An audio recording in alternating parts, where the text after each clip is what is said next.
ጤናና ሰላማችሁን ፈጣሪ አብዝቶ እንዲሰጣችሁ ሁሌም የሚመኘው አወል ስሪንቃ የግብርና ፕሮግራም ነው።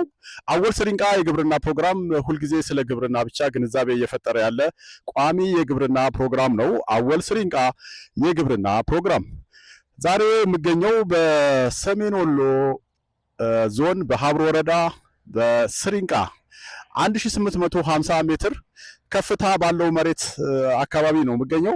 የስሪንቃ ግብርና ምርምር ማዕከል የተለያዩ ሙከራዎችን ምንሰራበት ጣቢያ ላይ ነው ያለሁት። ዛሬ እንደምታውቁት ነሐሴ 5 ነው። በዚህ ሰዓት ሽምብራ የሚዘራበት ወቅት አልነበረም፣ በጥሩ ጊዜ ማለት ነው።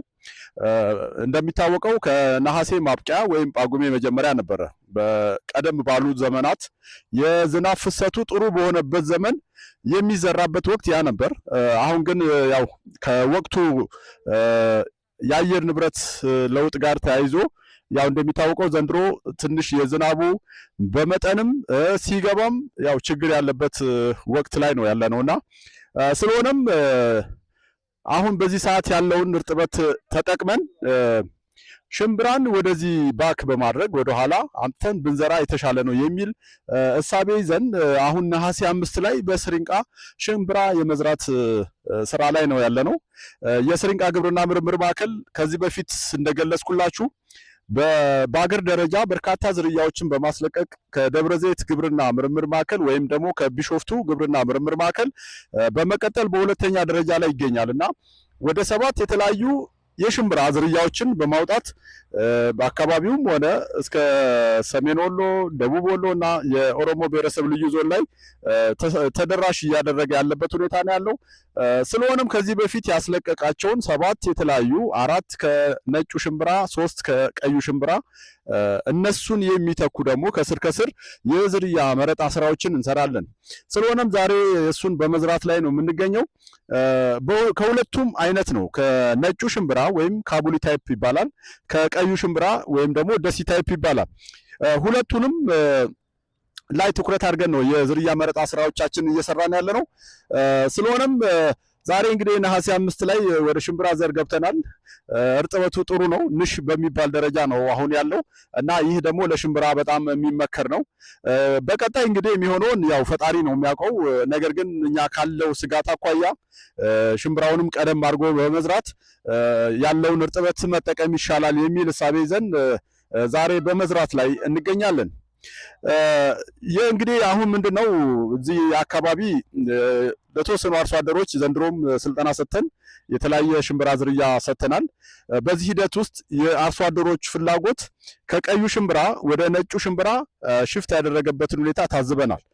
ይህም ደግሞ ምንድነው ከዚህ ከግሪን ፖድ ወይም በእሸት መልክ በመሸጥ አዋጭ መሆኑን ተገንዝበው በመስሎም ሊሆን ይችላል፣ በክረምቱም ሊሆን ይችላል፣ ያንን እየሸጡ እየተጠቀሙ ያሉበት ሁኔታ ነው ያለውና ለዛ የዘር መጠን ላይ ትኩረት አድርገው ነው ፍላጎታቸው። አሁን እንደ አጠቃላይ ነጩ ሽምብራ ከቀዩ ሽምብራ በዘር መጠን ይበልጣል እና ሌሎችም ጥሩ ባህሪያቶች አሉት ነጩ ሽምብራ። ነገር ግን የአርሶ አደሮቹ ትልቁ እንትን የዘር መጠን ነው። የዘር መጠን በእሸት ላይ ሲታይ አይን ስለሚስብ ገበያው ይስባልና ጥሩ ይሆናል የሚል ነው እሳቤውና ሆኖም ግን ከቀዩም ሽምብራ የዘር መጠናቸው ትልልቅ የሆኑ እና ከነጩ ሽምብራ ጋር የሚስተካከሉ ወይም የሚበልጡም ዝርያዎች አሉ። ከምርት ባሻገር የዘር መጠን ላይ ትኩረት አድርገን በመስራት ላይ ነው የምንገኘው እና ስንመርጥ ዝርያዎቻችንን እንግዲህ አካባቢያችን ያው እንደሚታወቀው የዝናብ እጥረት በብዛት የሚጋለጥ አካባቢ ነው። ስለዚህ ለእንደዚህ አይነት አካባቢ ቀድሞ የሚደርሱ ዝርያዎች የግድ ያስፈልጉናል። በጣም ዘግይተው የሚደርሱ ከሆነ ለኛ አካባቢ አይመከሩም፣ አይመረጡም። ስለዚህ ቀድሞ ቶሎ መድረስ የሚችሉትን ቅድሚያ እናስቀድማለን። ከዛ ውስጥ ደግሞ ቀድሞ ቶሎ ከሚደርሱ ዝርያዎች ውስጥ ደግሞ የተሻለ የዘር መጠን ያላቸውን በትልቅነት ማለት ነው የተሻለ የዘር መጠን ያላቸውን እንደዚሁ ትኩረት እናደርጋለን።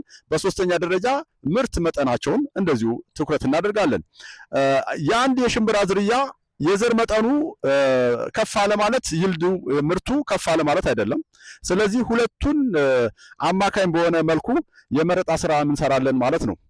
እንግዲህ እዚህ ጋር እንደምታዩት አፈሩ በጣም ጥቁር አፈር ነው። ይሄ ደግሞ እንደዚህ አይነት አፈር ያው ለሽምብራ የሚመከረው አፈር በዚሁ አጋጣሚ ለመጥቀስ ያህል ነው።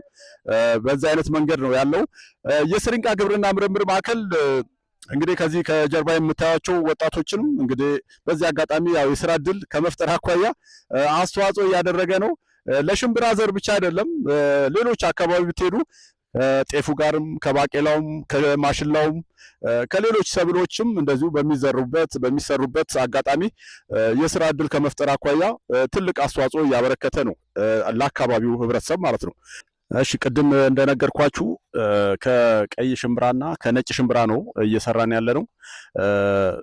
በአሁኑ ስቴጅ ላይ ሁለተኛ ዓመት የሆነ ሙከራ ነው እየሰራን ያለ ነው።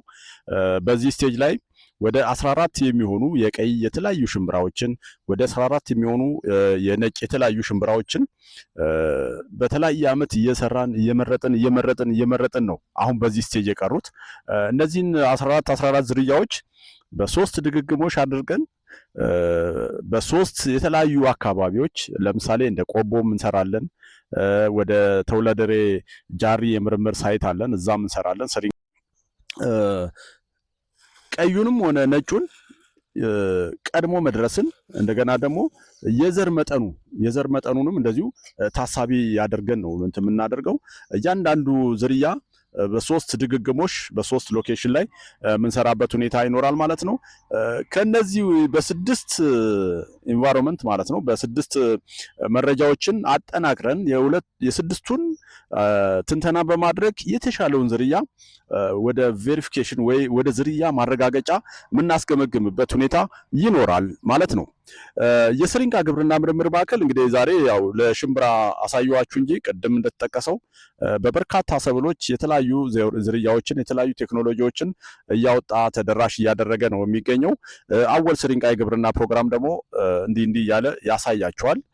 በቀጣይ ደግሞ ሌላ ቦታ ላይ እንደዚሁ አሳያቸዋለሁ።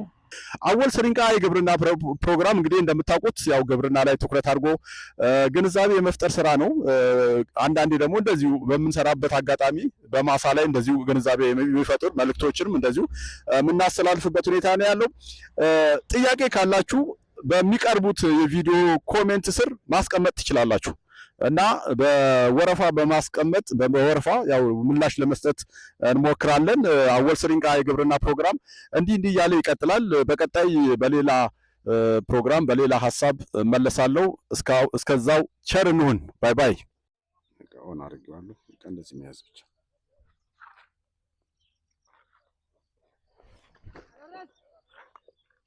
እሺ ጣትሽ አልገባም። በቃ እንደሱ ማድረግ ብቻ።